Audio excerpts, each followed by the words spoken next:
Ladies and gentlemen, I need you guys to meet a good friend of mine. 91,823 kills. A far Nebula is by far, see what I did there?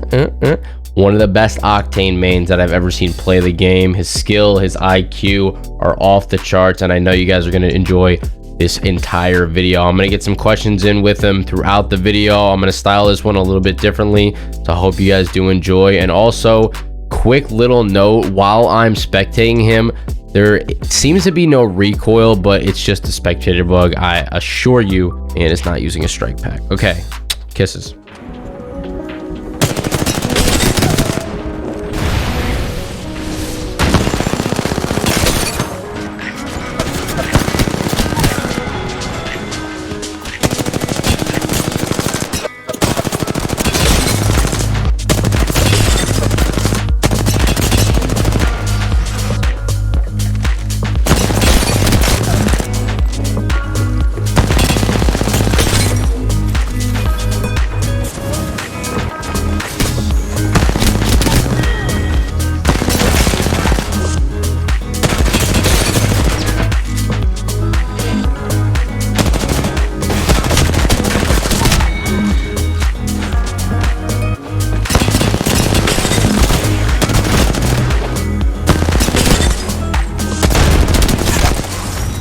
Sweet. 91,823 kills here. I don't know also why they added BR kills. Like, was that really necessary? Yeah, I don't know. A separate arena. First question I am going to ask you is, well, have you played Octane since the very beginning? Yes, I have. I played a little bit of Lifeline in Bangalore before he came out. Lifeline was cool because of fast heals, but I kind of liked the movement of Bangalore, so when Octane came out, it was a pretty easy choice. Cheating? He cheated on him a little bit. He experimented. Oh my. Experimented before he came out. Oh, okay. Right when he came out, though, never a single game played on another legend. Oh, that's what he said. No. I played a little bit of Bloodhound, Wraith, and Pathfinder, and dabbled a little bit with other legends, but mainly Wraith, Path, Bloodhound, or like legends that I play just here and there. I mainly played Lifeline in Bangalore before, and then after it came out, I was maining him like 99%, but if a teammate would take Octane, or if I wanted to go for a badge on another character. You gotta leave the game. Now guys, the main goal of having these high kill legends, high kill players on the channel is number one, to get them some well-deserved recognition, but number two, to entertain you guys, obviously, hopefully have a great game. And then it's a win-win scenario for both of us, but that's not always the case, all right? It's not always a one-and-done type deal. We play one game and then it's over. Obviously, I need a lot of footage, and they don't win every single game. So what we're going to do, we're going to give you the whole journey in depth, and if there's any hiccups along the way, we're going to check back in with Neb, and he's going to give us some tips. A little bit more tips on Octane. And also, he said his number one tip, I don't know, he said use code SWEAT at checkout at glitchenergy.com for 25% off your purchase. He says he drinks this stuff every day, and it's absolutely essential to being good at Apex Legends. So I mean, he's the one with 90,000 kills, so I'd probably listen to him, guys. Code SWEAT at checkout, 25% off. You heard the man. So my man Neb is going to be starting out this game at Estate. It's a bold landing choice, and he does not find any weapon off the jump. He's got his heirloom swinging around, though. So, I mean, at least he can beat him up with something. That's only going to do 30 damage, so he's going to be on the hunt for a weapon, though. And once he finds one, it's right into attacking the enemies.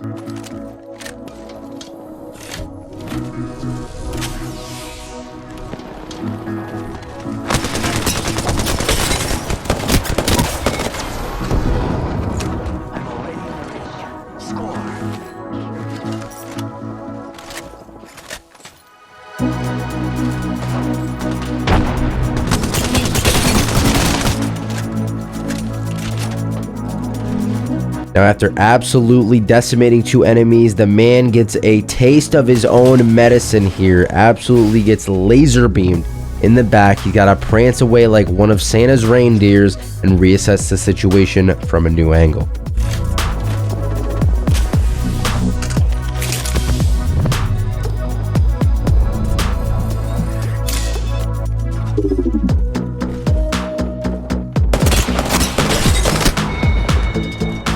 Now, Nebula might have killed Snowy Sand, but he had no idea that he was about to meet his match in the middle of estates.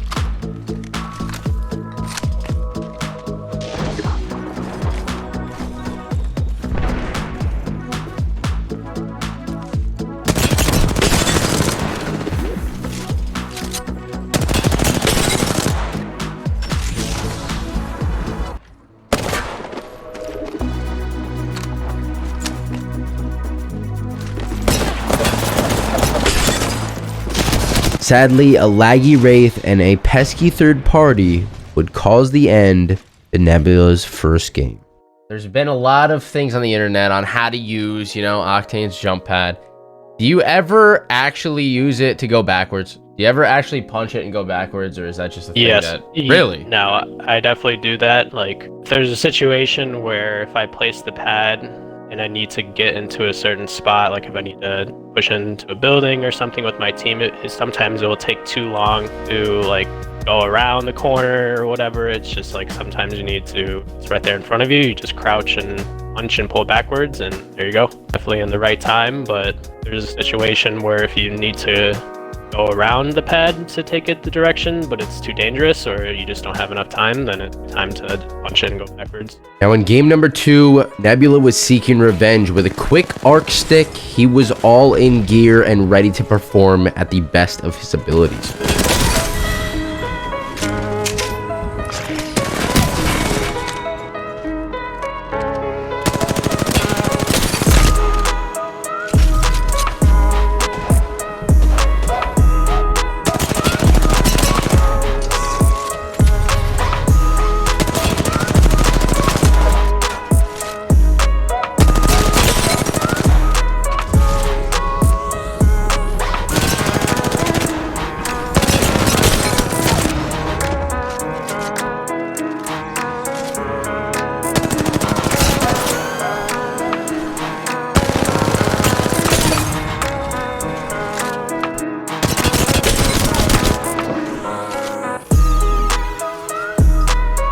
As you guys can tell, Nebula is having one of the best games of the session, but unfortunately, all good things must come to an end.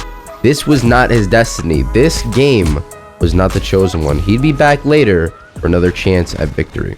Okay, so sometimes I'm playing Octane. I'll throw a jump pad. I'll break in the door right away. How do you avoid that?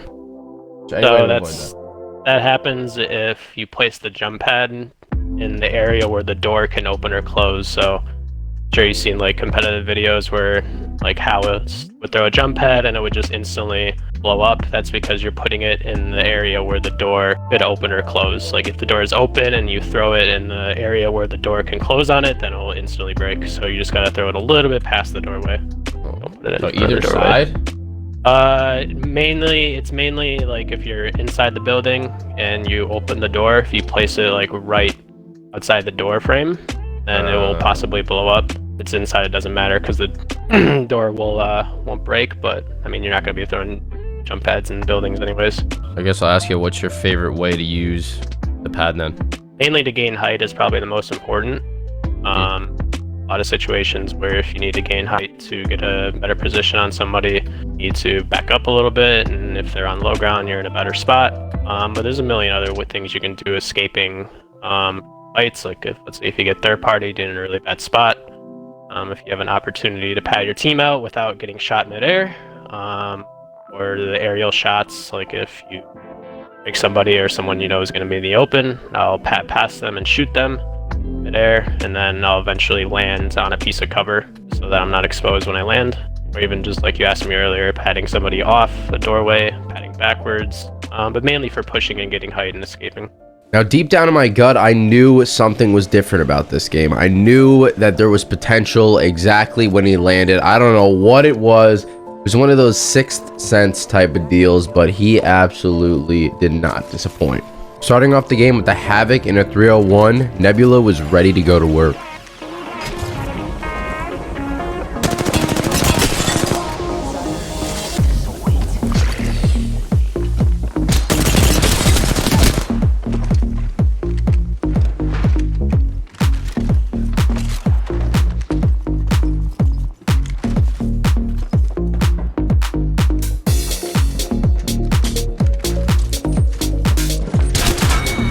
Very lucky that that guy was only 1 HP, but that would not be the end to Nebula's troubles just yet.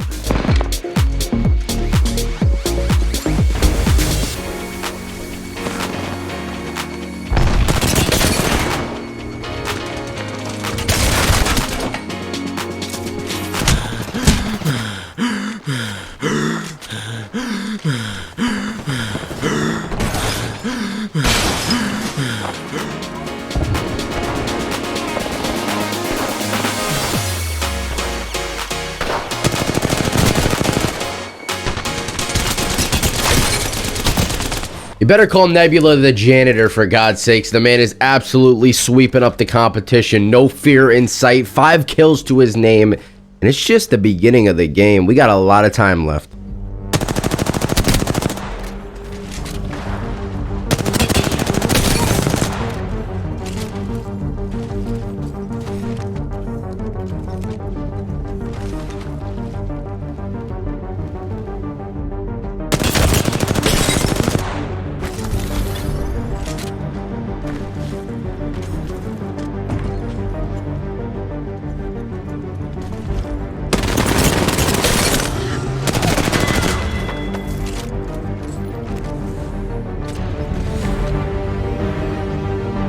Now, this was a whole day affair here where Nebula would do a ton of damage, but wouldn't get any knocks for all the damage. No reward for all the hard work that he put into these situations. So that happened over and over again. Unfortunately, this was one of those moments, but he was racking up the damage, and trust me, by the end of the game, you're not going to be disappointed with how many kills he actually did end up with.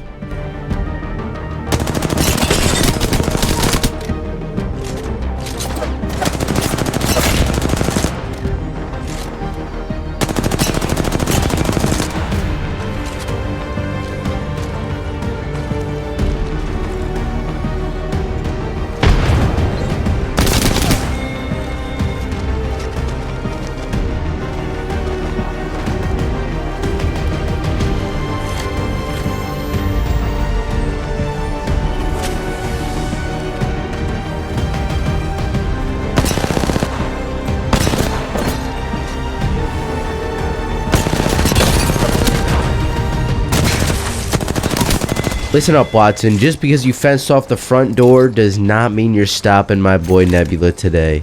This is his time. This is his game. He's not going to let anyone step in the way of that.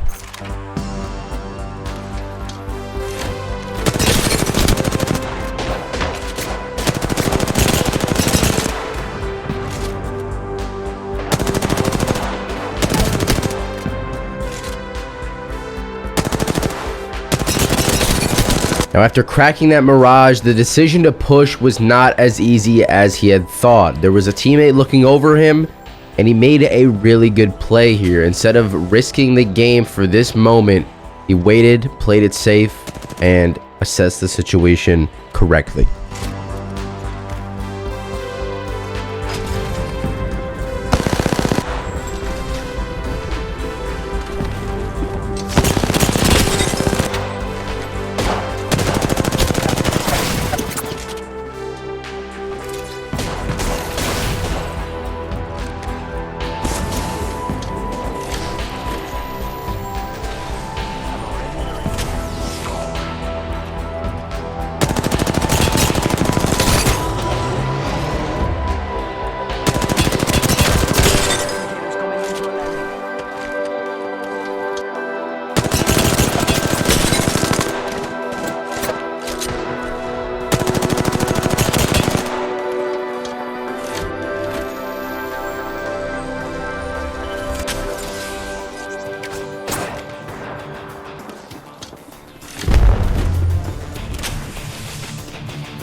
Now he finally downs that Mirage, but at what cost? A third party is lurking very, very closely, and he does a beautiful job placing that jump pad and escaping as fast as he possibly can.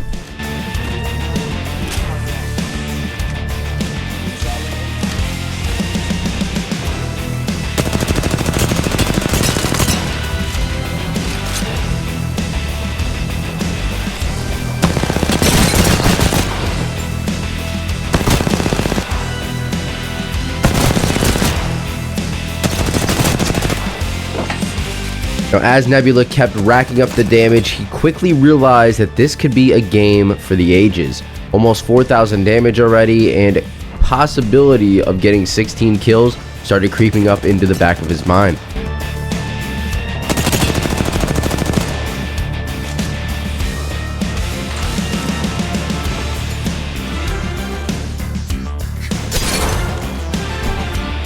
With a beautiful arc stick, Neb decides to take the jump pad up and finds another player, but absolutely destroys him out of the air. It was now time to head back up.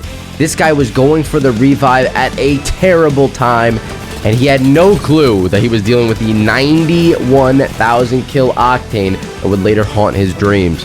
One squad remaining. He's got all the tools to complete this legendary victory.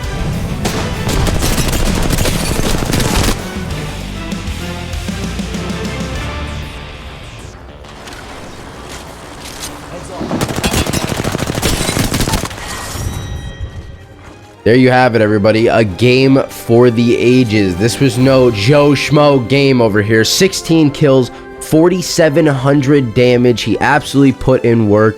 This 90,000 kill Octane, or 91,000 kill Octane, is one of the best, like I said in the beginning, that I've ever seen play the game. If you guys want to go check him out, his links will be down in the description below. Please do so. We're going to end it off with one last tip from Neb, and then we're going to hit the road.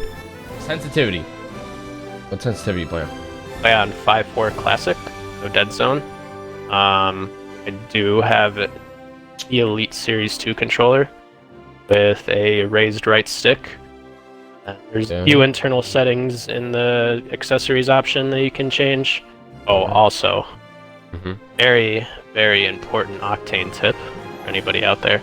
You go into your video settings. You have to disable FOV ability scaling.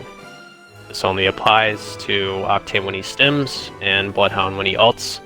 So any of those things will widen your FOV when you use that ability.